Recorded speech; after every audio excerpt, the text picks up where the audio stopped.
Welcome back to Metaphor ReFantazio. I thought I'd go over my preparations for the final battle somewhere a little calmer than the gigantic literal storm of anxiety. Also want to talk to more because now that I have all the royal archetypes... Oh, there we go, okay, so it requires you to have all the royal archetypes maxed out on every character. This right here. This gives you the Chronicle of the End. Please, do make yourselves comfortable. He doesn't explain exactly what it does, but by having it, we now have access to a new synthesis skill on the Prince archetype, Armageddon's Final Sire. 3 turns, 99 MP, and it requires any 3 allies who are all in royal archetypes. It does 9,999 damage guaranteed to all enemies. So it's kind of Armageddon from Persona 3, except unlike Persona 3, your raw potential damage output with other skills, especially Royal Sword at this point, is considerably higher than 9,999. So I don't find it that useful except for maybe sweeping random encounters. Granted, it is quite effective against the giant teeth. Okay, now I want to test if it actually does do that much damage to them, because they do take 0.1 times damage from Almighty. I'm counting on you! How's this?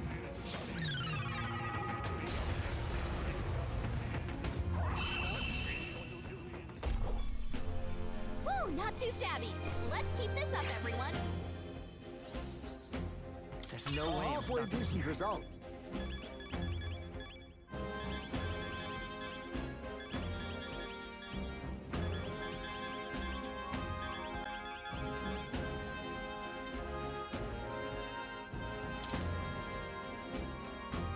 But let's go over my equipment setup. So, Will is obviously in the Prince archetype, which you really want for this fight. I've got Dragon's Legacy, Cardinal Dragon Armor for an extra immunity, Knight's Last Stand, because of all the people to get an auto-revive, I definitely want that to be Will, and Utilitarian's Manual, so basically his strat is just going to be spamming Royal Sword, just so that only costs 1 press turn. Stroll is in Royal Warrior with Amenor... Alright, inherited skills. He has Almighty Boost, Arcane Unity to boost Royal Sword even further, Charge to boost Royal Sword even further, and Critical Trade. So, yeah, that can potentially crit and do even more massive damage. So, Stroll, Amenor Habakiri for increased damage against humans. You could also use the beloved Greatsword. I've got Resist Slash here, this, and a Utilitarian's Manual. Essentially, Stroll is set up as a Peerless Stonecleaver bot.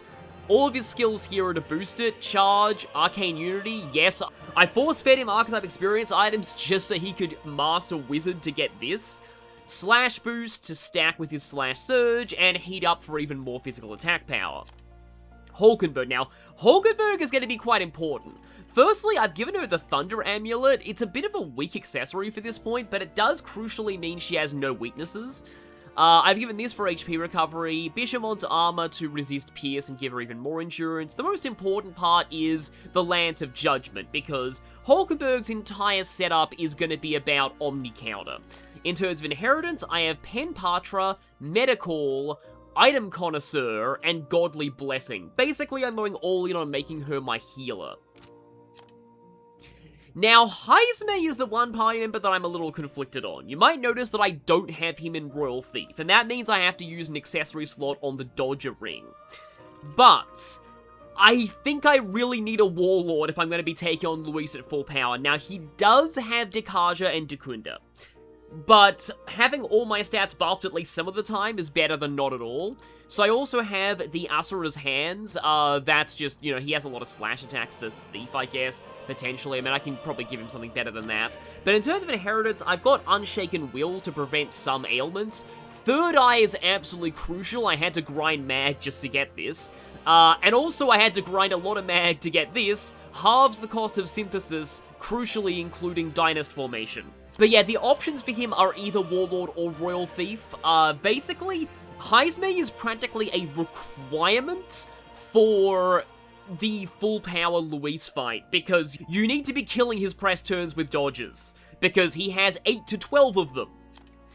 And Juna, okay, so she's in Royal Mask Dancer. I've given her the Mend Mask to give her access to, you know, buffed HP and MP, as well as Unyielding Blood, which is really nice. So Juna's pretty much, sadly, her 9-5 magic stat is going to be wasted because she's going to be going all in on support. Hellfire Dance to inflict fire weaknesses, and Ruin's Flamethrower to get rid of Luis's buffs. He likes to buff himself quite a lot. In terms of inheritance, halving the cost of synthesis so I can use Masquerade Charge. The other reason why I think Juna's going to be an MVP here, doing that for Stroll, Will, and Basilio is going to be my main source of damage. And she also has a 2-stage attack and defense debuff inherited, Makarakan for emergencies, and Hyper just in case I want a little bit more magic damage with her. She also has the Repel Wind Shoes, and no weaknesses. So basically, in the final phase, I want Juna to be in my party most of the time, so I wanted to have one of my repels on that character. Now, Yufa has Nullfire, preventing physical status ailments. The main reason why I'm doing that is because she has access to Summon Harvest Gods, so I need her to not be incapacitated. And Narcissus Brooch for extra magic and immunity to charm is kind of nice. Inheritance, she gets a wind attack. Actually, not that necessary since Louis doesn't have any weaknesses. Maybe I should swap that out for something. Magic attack plus, Arcane Unity for even better Summon Tyrant and Summon Fury, and Hyper to charge herself up. And finally, Basilio has inherited, he's kind of similar to Stroll, he's going all in on strike damage, Sense of Kinship for more attack power, that for more crits, and that for also more crits. And then in terms of equipment, he has this, maybe I have something better than the Touring Sandals for him. And the Gambler's Manual double crit damage. The problem is this does give him 2 weaknesses, and Luis does have Light and Dark skills. So that could potentially be a problem. Oh, actually no, he was supposed to have this. I don't know why that wasn't equipped. Increasing evasion against Slash, Strike, and Pierce is very nice on Basilio for one very specific reason, that I won't get into yet, because kind of spoilers. And so, okay, now firstly, we do need to be fully topped up on HP and MP before we move out. And before we go, one last cat. As for the party I initially go in with, I think I'll go, I'm gonna go for the classic Stroll, Hulkenberg, and Yufa. It's also important to note, you want everybody to be fully prepared for this fight. This fight has a gimmick later on that encourages you to swap out characters, so everybody needs to be fully prepared. And I also should stress that even though I'm going for the super hard version of Luis, even if you killed all of the humans in this dungeon, Luis at his weakest is still one of the more difficult Atlas final bosses in recent memory. It took me 3 tries to beat him on my first playthrough, so yeah, get ready for a fight. Let's do this. What do you think? Yeah, Gallica does say, are you sure you want to fight Luis without beating any of those mini-bosses? Yeah. No, we're gonna do this. We're basically gonna pull a Super Saiyan Goku versus Frieza moments. We're gonna intentionally let him get to his full power so it's even more humiliating for him when he still loses.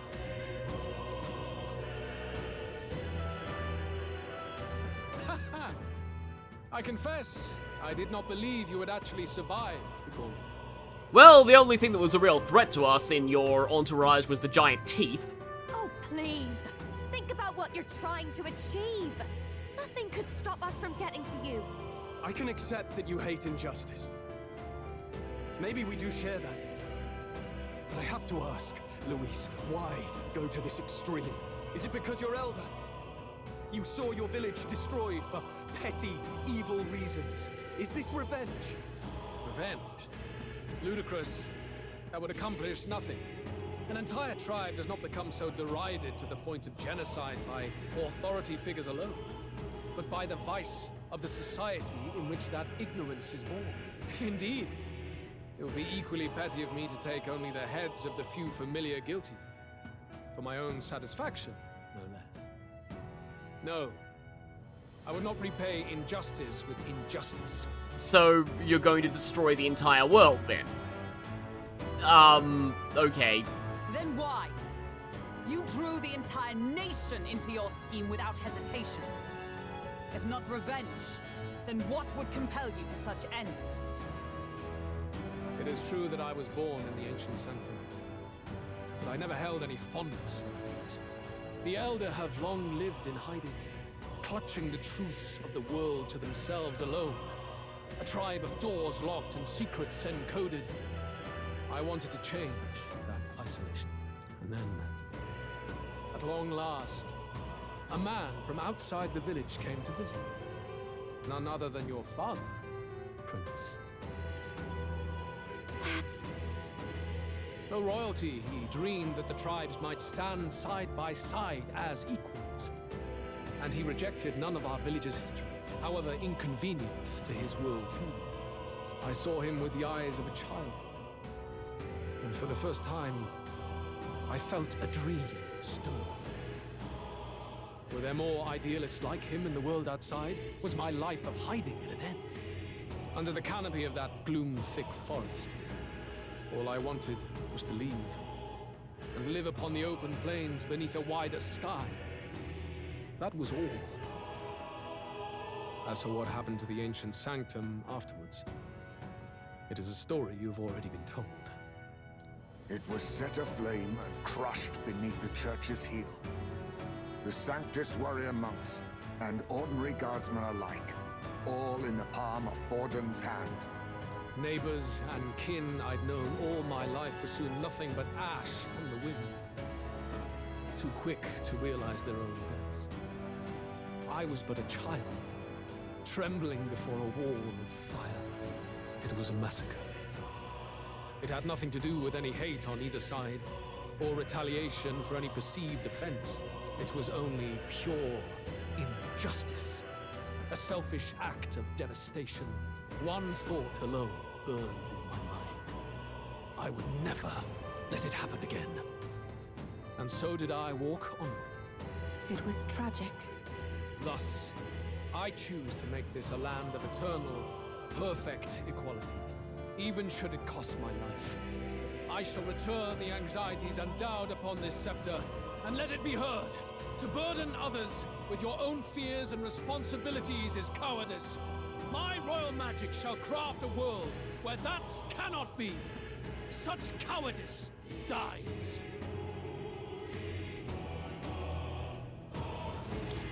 In the worlds you dream of, there is no prosperity. Indeed, we all have our own burdens to bear. But that shouldn't mean it's wrong to help each other carry them. Obviously, the symbolism of having the whole party shot here while Luis on his own side is alone. Louis, you're not describing a nation that condemns evil. You're describing a nation that's entirely blind to it. A land of amoral beasts, not people. In the end, I think you're still trapped. You've been stuck in that night of flames all your life. You don't trust anyone. That's why you can only imagine a world apart from you. Unless you can face that anxiety within yourself, then you're no different from everyone you've rejected. So be it. From the beginning, I have championed world order determined by power. All that remains is for me to realize my truth by burying you beneath it. You are not the sole wielders of these lost archetypes. I am Louis, bearer of the royal scepter. With only a thought, the power of kings is mine to command. What? Behold, and I will reveal the secrets still beyond you.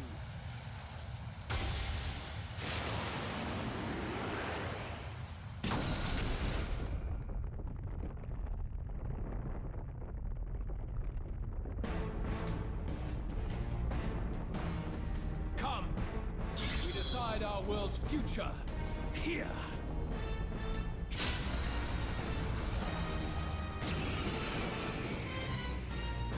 Our land is consumed with anxiety as it has never been before. All of it, foundation for my new, better world. You are but an audience, powerless to tread on history's stage. Let it begin. We fight for your ideal world. Here and now. Or Take him down. Looks like we can't brute force through this one. So yeah, I gotta admit, this design is pretty cool. And yeah, he has his own creature type, Demon Lord, which does kind of appear to be the archetype that he's channeling here. Like I said, he sees himself as the classical villain archetype of a fantasy story. So this form just mostly uses a bunch of various different attacks. It's really just a test of how strong you are. Just do the normal things you usually do, and you should be fine. Though I do find it kind of interesting that this phase doesn't even have its own... let's obviously start off with Heroes Proving. Doesn't even have its own unique battle theme. He's using the generic human boss theme. And I think that kind of says something. Strike me if you dare. There's an obvious symbolism there. Face my wrath. Octo Wing Crush. Okay, well, at least that's going on Hulkenberg. Face my wrath. Your desperation shows. Okay, we did get the repel at least once, so that's good. Okay, so now that you have hypered up, let's go... I think I'll use the Modified Dragon God to debuff him, even though I think it is weaker than the first version of the Dragon God. Forward. And okay, so Louis is not considered a human, so he is not going to take bonus damage from this. No holding back. But this still does do a heck of a lot of damage regardless. Let's see exactly how much.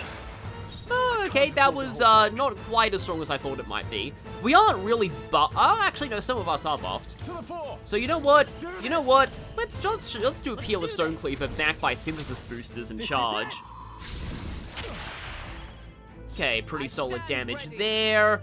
Hulkenberg is still going to... Yes, he is my, I guess Hulkenberg is kind of a little passive in terms of what she can do.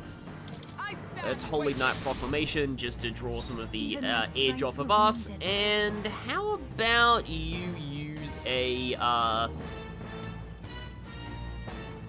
Evil Eye Talisman? Definitely have enough of these to last me through these fights. You cannot run from your fate.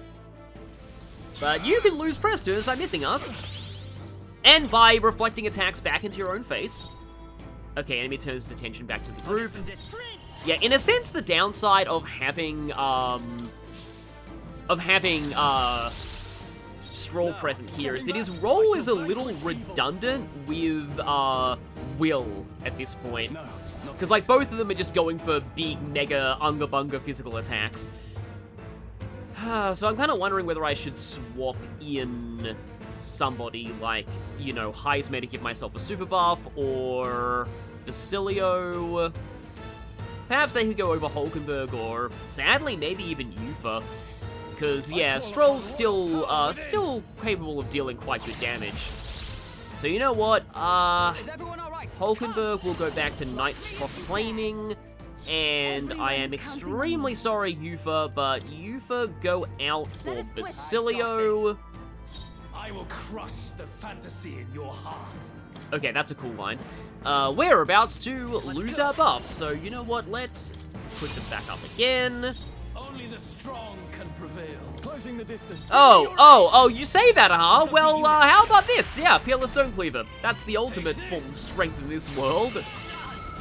Okay, that was a crit, but also it was an Omni Repel, so that kind of cancels it out. But yeah, herein you kind of see a bit of a microcosm of what we're going to be doing in the harder phases of this. Okay, I think before I charge, I'm going to hit you with one Wanton Destruction just to give you the weakness. Let's hit that new weakness. Charging in. Or we Royal Sword. Show them our might.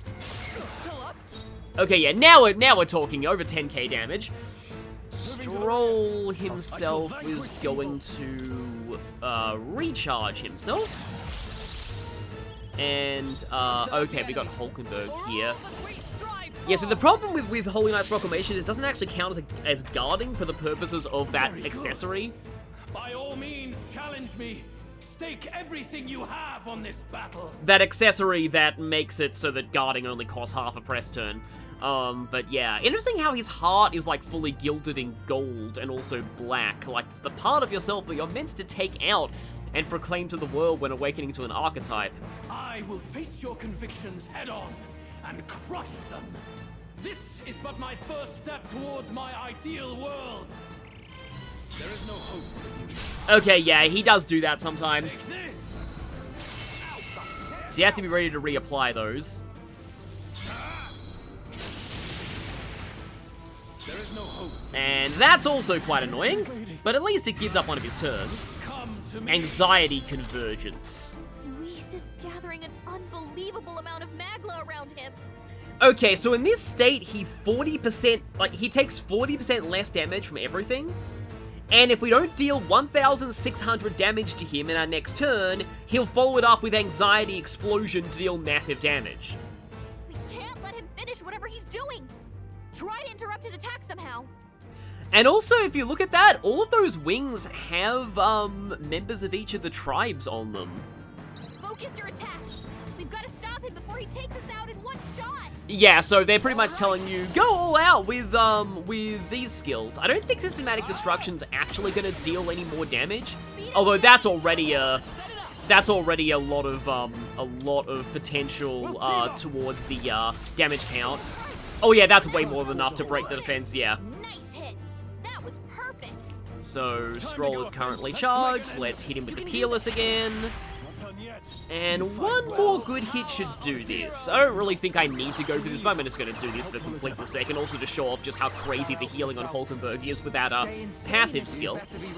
I haven't even needed to charge Basilio, wow. Okay, it's fitting that Basilio does it. I do not fear death. And yet... Now, the fact that we got experience from that fight kind of spoils the fact that it's not over yet. None of these Leaves of Light will... I mean, actually, I think you do get a... You'll see. Might actually be able to use them. A little annoyed that Basilio and Yufa didn't level up out of that, though, because they're behind the rest of the party. I think we've won this one. Oh, no, we haven't, Stroll, not yet. So that fight does not get buffed by you not killing his human bosses. That's only the final phase. So the power I have now is not enough. The magla drawn to the royal scepter has faded more than I expected. Just as I thought. I would be a fool to underestimate you, but I made a decision that day. Even if history remembers me as a destructor king, I will put an end to the injustices of this world. What? What are you... I commend you. Clearly no half measures will do. If I am to take your lives, I must stake my own, and all its power. Because that is another aspect of why Luis is such a popular villain, though, because he has conviction in his own ideals, but he has charisma. In a lot of ways, I feel like Luis is what Shido in Persona 5 should have been. For one, he actually gets built up throughout the whole game, but for two, Shido never, he was built up as this super all-powerful, terrifying politician, but he kind of came across as weak in the end. And also, he had no charisma at all, which is probably intentional, but just... Luis is just definitely a much better attempt at doing a political big bad than Atlas has done. Damn, we can't get close. Tis a tremendous aura. Unfortunately, I can't take this seriously now that the term aura has become like a fandom thing. I mean, you know, you could say it is totally a true statement to say that Luis has aura, though. I have a vision, and you will interfere with it no longer. Wait! Seriously, he is absolutely one of the best villains in all of gaming. This is why Metaphor needs more attention.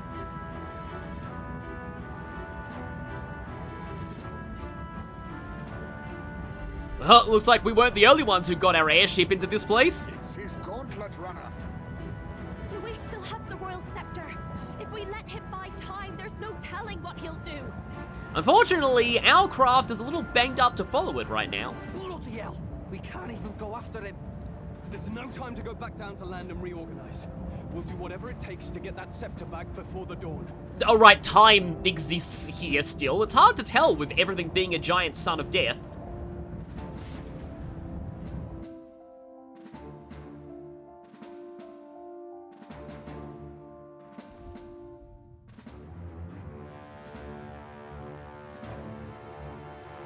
Ah, everyone!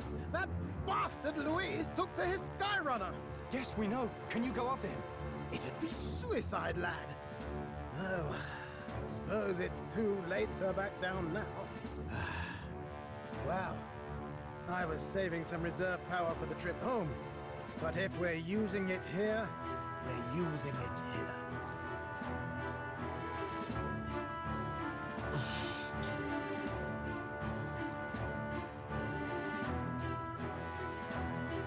Well, chums, batten down the hatches and brace for the storm. Muras gets to show one last time why he is part of this team. Hop to it now! Get in! I'll just fire up the... Look over there! Enemies! Ugh, of all times! Wait, how many are there? Where did they all come from? He's trying to slow us down. Ain't like Louis to put off a fight, but I suppose he's too cornered to be picky anymore.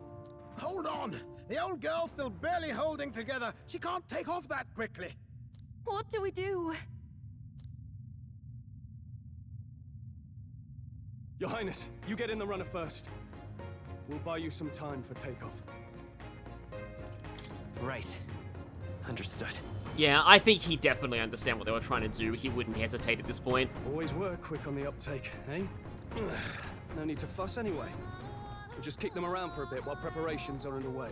Does that work for everyone else? Fine. Suppose I'll keep you company. Had you not suggested it, I would have done so myself. What else are we gonna do? Twiddle our thumbs inside while Muras does all the work? Muras, don't let us down now. Right. I'll get it done, damn it! Hop in, Your Highness!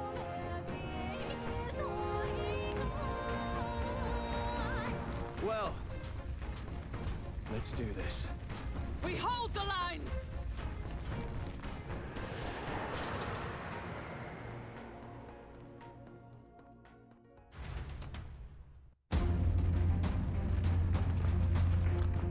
We must endure this.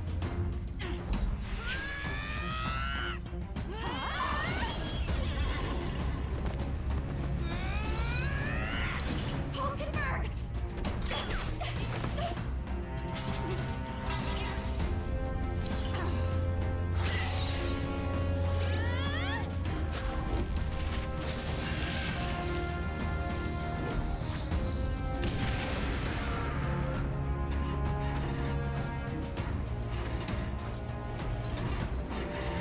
On it! We're powered!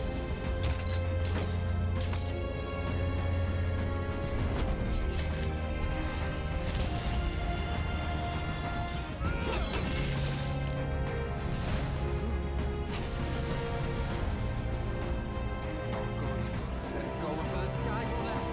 On my watch. Let's wreck him. Hey, what are you doing? Sure you wanna die next to me, old man? Thought you ate platypus. It's true I don't understand you and I never will. But I know I don't hate you, boy. Let's go! Aye.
straight and steady. Our kingdom is in your hands, my prince.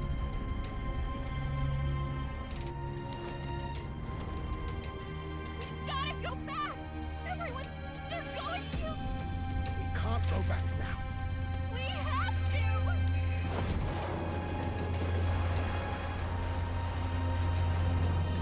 Take cover in the back. You made my dreams come true. You and the rest of them. If we live, we'll meet again. What are you... Let's fly!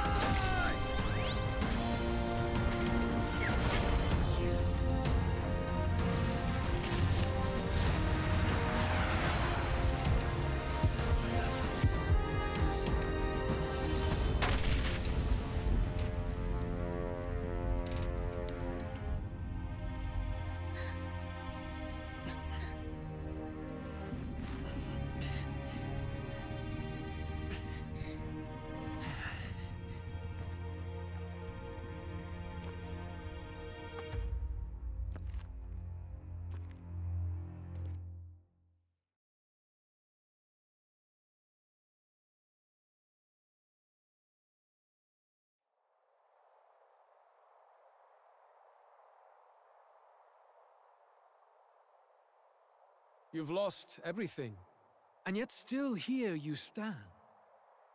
I must say, your audacity is almost admirable. Not to kill the mood, but I do need to comment on that scene that we just saw. So, one thing that I find interesting is it's kind of the only time in the game we see what fighting with an archetype in real time actually looks like. That is potentially one disadvantage of the way the turn-based fights are presented, because it can be kind of hard to tell that we're actually transforming into the archetypes to fight, without seeing, like, you know, cutscenes like that. So it's kind of weird that you only get to see that at the very end. Also, our entire rest of the party is dead right before the final confrontation with Louis. Yeah, surely the game would totally do that, something like that. However, you rejected me, and I will not relinquish the royal scepter. Since we cannot come to terms, we can only decide this through battle. I have but one final question. Prince, do you wish to stop me? Or do you wish to be king? What is it you truly want? They're the same thing. But they are not. The king shouldered the people's pain all he could, and still his paradise never came. You need only look at the kingdom now to see that. But it hardly matters now. My ascension is complete. With my own hands, I will tear apart these lie-laced dreams and bury the past. Here ends the royal bloodline and the legacy of the archetypes. We stand on the threshold of a new dawn, a new age. I can't listen to any more of this. What new age? What do you know about him? All you do is destroy. You refuse to believe in dreams. That's why you can't believe in anything that's gradual, complicated, and slow to change. All that means is that you give up on everything. You'll never beat us. You're nothing but a coward, trying to escape this reality for one you made up. The time for words has passed.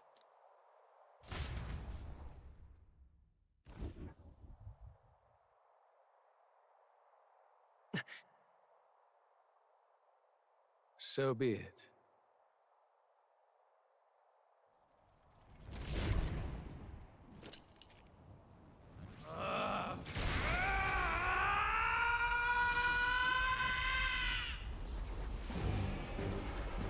Behold, the exact same form I used last time! Such intense magla!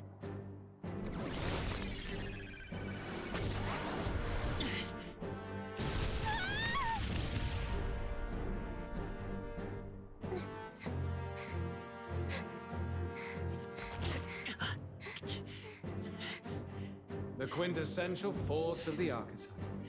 Is this all? Such strength! moving so quickly. Behold, this is the Royal Scepter's potential. Resist no longer. As I said, I would rather not force needless death upon you. Embrace it once more. Take your true form and become worthy of my new world.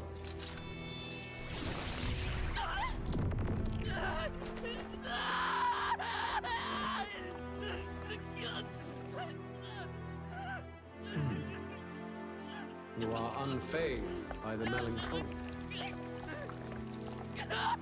Yet you thirst. Drink deep of the magma.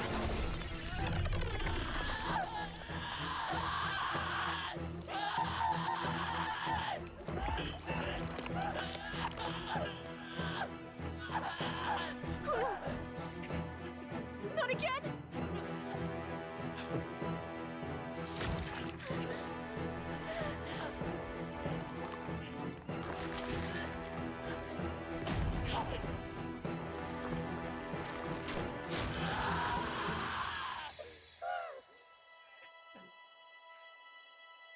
What? Stop!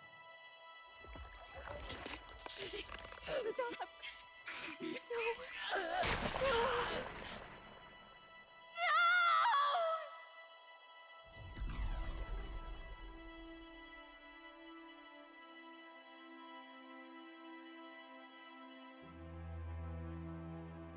No! Just get me! Wake up! I said wake up! Hey, please! My obstacles are clear. The boy Open your eyes! is no more. Wake up! Please! You have to wake up.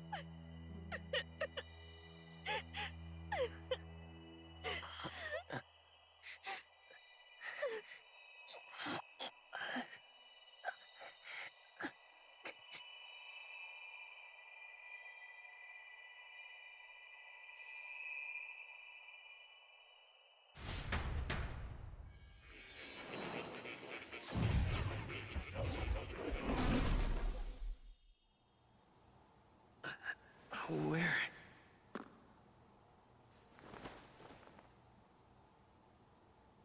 Are you awake now? I summoned you just in time. Do you remember what happened? What you've done? We took Batlin's advice very literally. I ripped out my... I'm frankly amazed you would go to such lengths, even to fight back against the spell. If I hadn't saved you, you really would be dead. But rest assured, we're finally safe. As for where we are far, far away from that hellish world. Do you remember the first time we met? I was sure you would find a clue in your journey that might reveal where in the world this place is. So I believed anyway. But I was wrong. From the start. This place is... It was never of that world to begin with. No. Maybe there's a better way to put it. This is a place that exists between reality and fantasy. In other words, the world we've been living in is fantasy. The journey was all an illusion.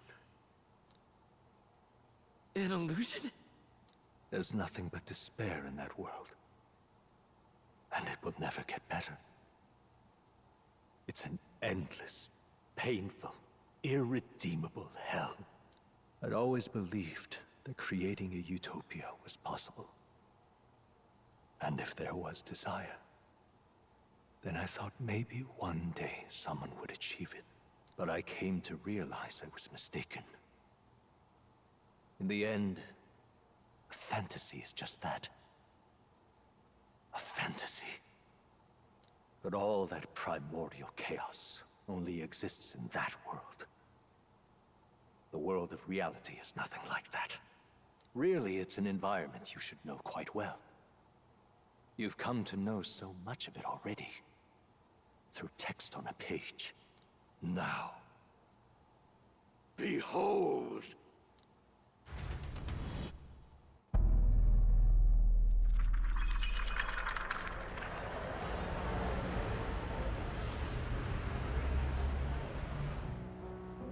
Isn't this? Indeed. It's the world I wrote accounts of in my novel. Until now, you've thought this world a mere fantasy, but it's not. So the world I know is all an illusion. And the world of the novel is reality? Surely you already know.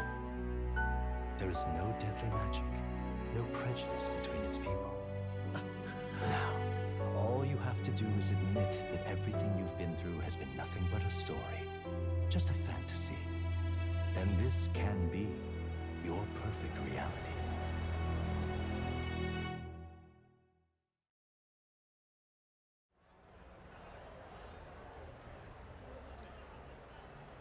Your journey of revolution was just a passing dream. Let me take you back to reality, child. What will happen to my friends? You don't have to worry. As long as you can accept that this place is real, everyone will be safe. That world is past any point of redemption. Change is impossible. The royal magic was supposed to be the turning point, but it was all for nothing. In the end, people don't want their world to change.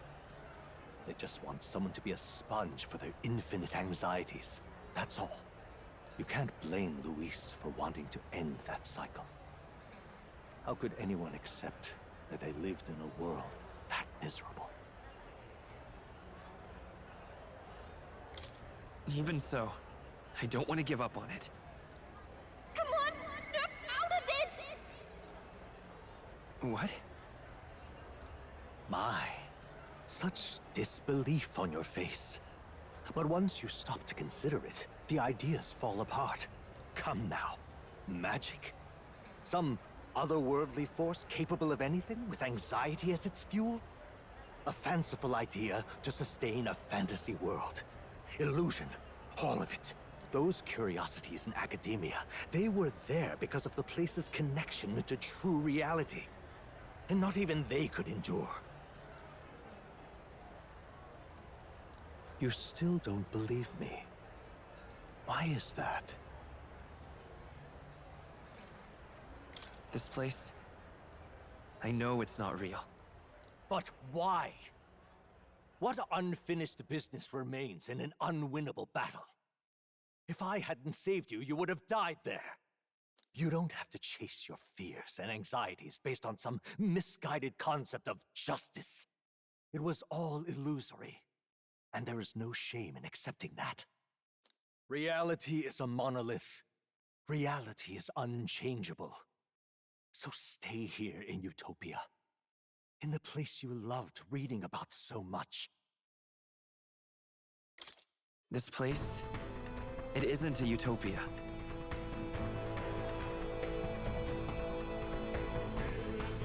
You mean, you deny it? Will you deny that the world of the novel is a utopia?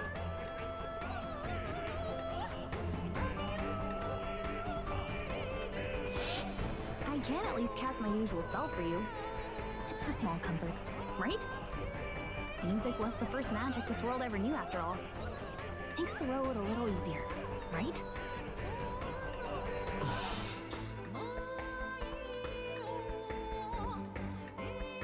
The journey, my friends... they were as real as anything I've known. Why won't you understand? Please, I don't want you to die. I can't lose anything else. Truly, I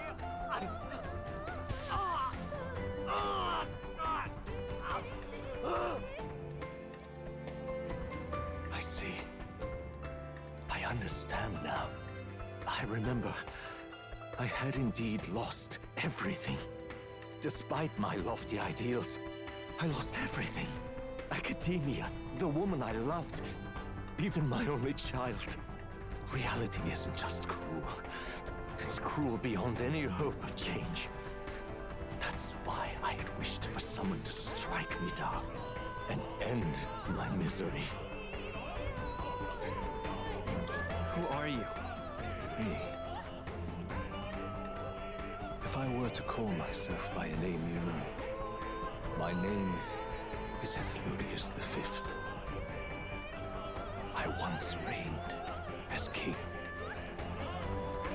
Or I'm half of one, to be accurate. I was born of the very magic that split the prince in twain and gave rise to you and this place. No, it is not real.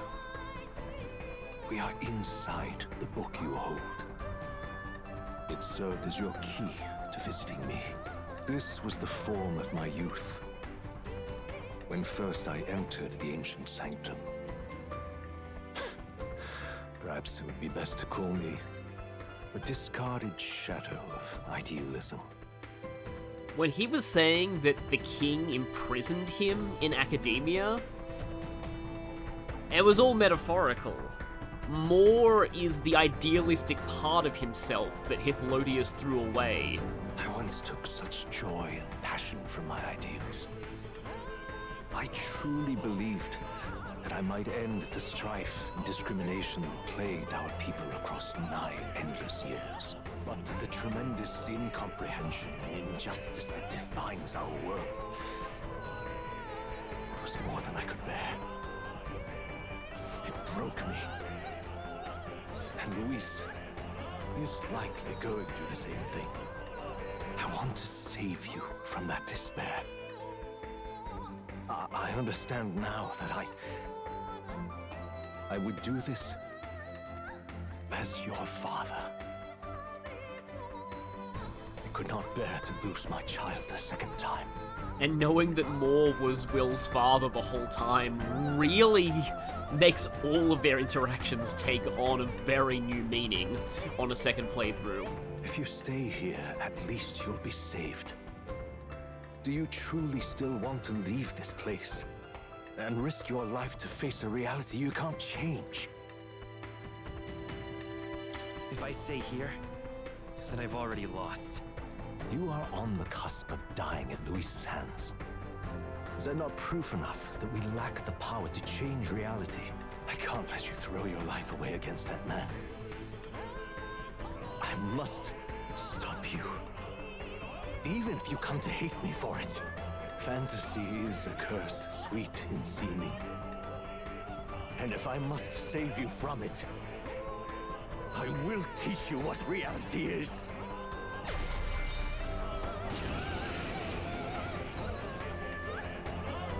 I suppose how I promised to travel the world someday is destined to be only another unfulfilled dream. Archetypes embody the power of heroes who sought to change the world. And even having mastered such power against Louis, you could accomplish nothing. I wrote all my ideals into my novel, but my love's death showed me how empty it all was. You cannot sacrifice your one life for an empty dream. I have to try at least. Why can't you see that those ideals will only invite ruin? If no one else, you must live. That world is beyond your help. Beyond any utopia. You must face reality, my son.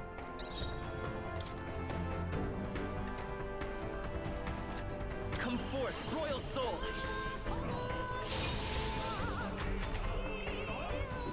This is for your sake! I will show you the truth! You don't have to fight this!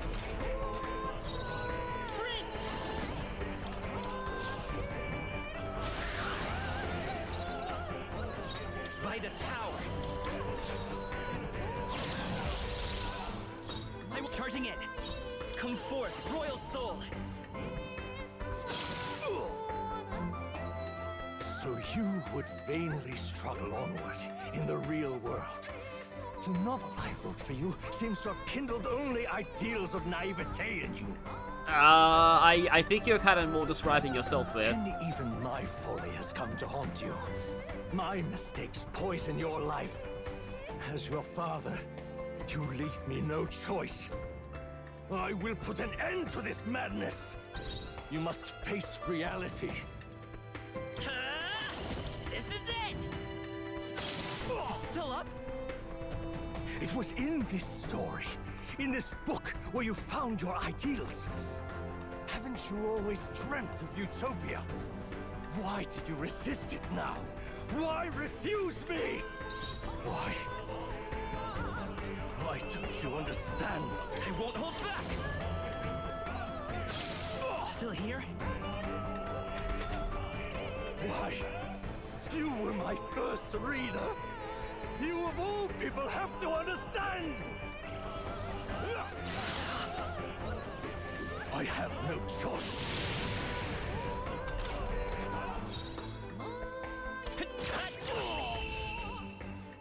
So this is what it means to truly strive toward an ideal.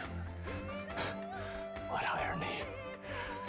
After I spoke of fulfilling my dream alongside you. Just to mention, you can't end this fight until you've gone through all of Moore's dialogue.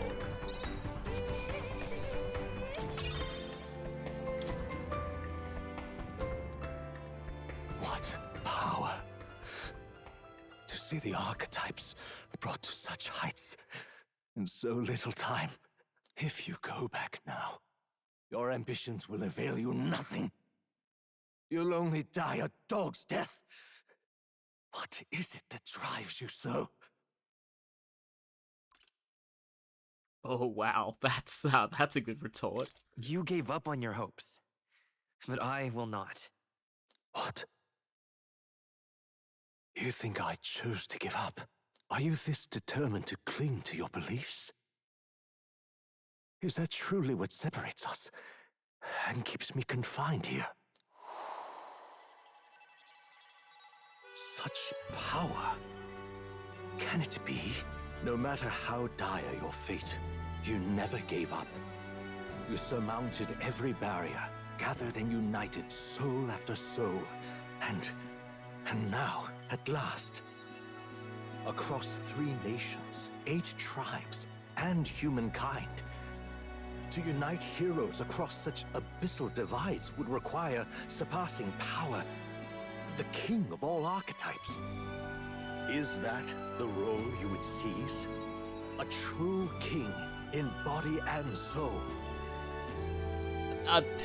I'm sorry not to kill them, but I'm just kind of coming over the fact that I've actually been here like about a few weeks ago as of recording this. So this building that I'm going to be zooming in on right now, that's a tourist information center, and that's where I went in and asked for a map of the rail system in Japanese. So it's kind of surreal, like playing this section now, knowing that. Do you hear me? Your Highness!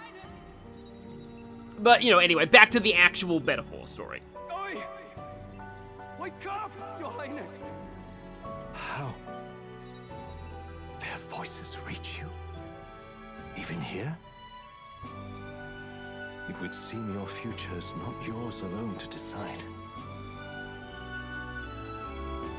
I have a fight to win. The support and ardor of your allies. Yes. The very power that reveals paths beyond your own perspective. I see. That is whence you draw your power. Neglect anxiety, and magic will lead to ruin. Even before the War of Destruction, the downfall was foretold. Yet still, they met their prophesied end. Perhaps archetypes are the will of humankind of old, left to us. A plea that we learn from their failures, that we might rebuild the future ripped from them. I have to try.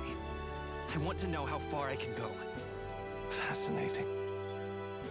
Even as you face down the gravest oppression of reality, still you persist. Still you seek the world's unknowns as precious possibility. I see. Well, if you can believe there is more to the story than the end I see, then it is yours to tell. Once you return to reality, this place will surely fade as the dream it is. I, myself, will not be spared. Unlike you, my other half is long gone. And any reunion, lost. But if I truly am the idealized soul and hope of your father, then before I fade, I entrust you with the power of my life. Not as the author more, but as your father, the king.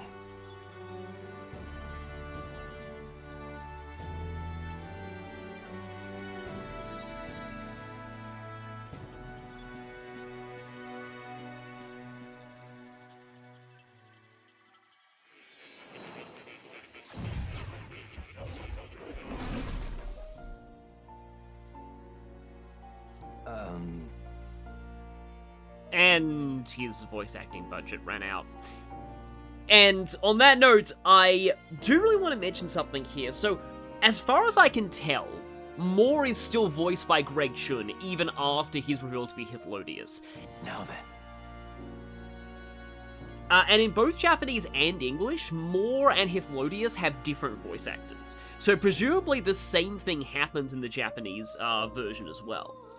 And for that I want to say, I cannot praise Greg Chun enough. Also, memorandum, The Truth of Academia. Moore's study was magically created within the fantasy novel that Will carries. It would be more accurate to say that Academia was created from the former king himself, with Moore at its core, as opposed to Moore acting as the creator. The eccentric interior is thought to be based on the former king's research center at the Mage Academy. So yeah, the reason why he couldn't go to the outside world, there was no outside world. Moore was trapped in a bubble reality that the king had created.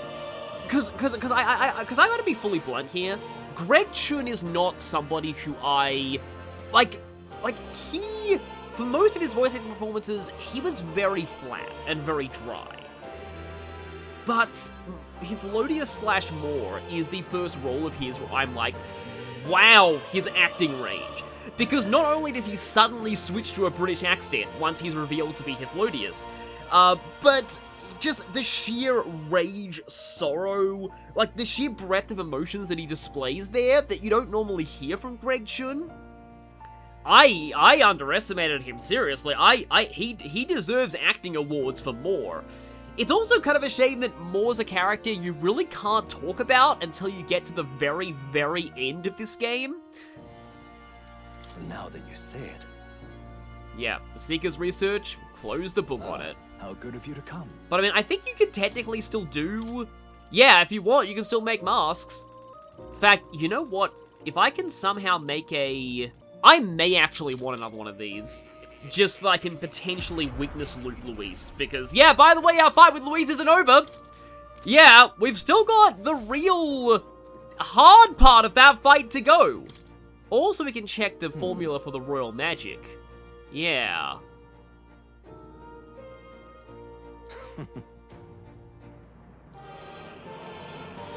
What is Moore referring to when he says you, though? Yeah. You might have noticed that section got very, very meta, and I wonder how blind players reacted to, like, wait, what? All of Uchronia was fake and the world's actually just Shibuya? And then, wait, no, that's a lie too. They do kind of, yeah, just bring that up and then kind of immediately subvert it. But it is just very interesting how it relates to this whole theme of fantasy. So I have to get all my thoughts out here before we get into the fight, because then I'll probably be panicking. But how it relates to the themes of fantasy, because I feel like this game does a very interesting balance between being anti-escapism while also recognizing the power, the way that fiction can empower people. And in a way, Moore and Louis both represent opposite extremes. Louis has no trust in fantasy at all. He has no hope, nothing. And it led him to be someone who just wants everything gone. Moore, however, trusted too much in fantasy. he just got sucked into this idea of a utopia that he created in fiction and didn't really bother to see what was going on in the real world, and he let the real world consume him, and then he just gave up hope. And his solution for Will was to trap him in the fantasy world forever, just so that he could be safe. So Will is somebody who sits between the two extremes. He realizes the importance of focusing on improving reality, but also realizes that you can draw inspiration from your favorite fiction in making yourself a better person and the world a better place. And that's just an aspect of that dichotomy that I think a lot of stories about escapism and fantasy miss. And that is one of the brilliances of metaphor. Now, important thing to note, you can save here. So you don't have to go through that entire first section of Louis and those cutscenes if you fail this next part. And on that note, I think I'm going to be splitting this final confrontation into 2 parts because there's a lot of, like, cutscenes in, both parts. So I'll talk about my final preparations next time. See you all then.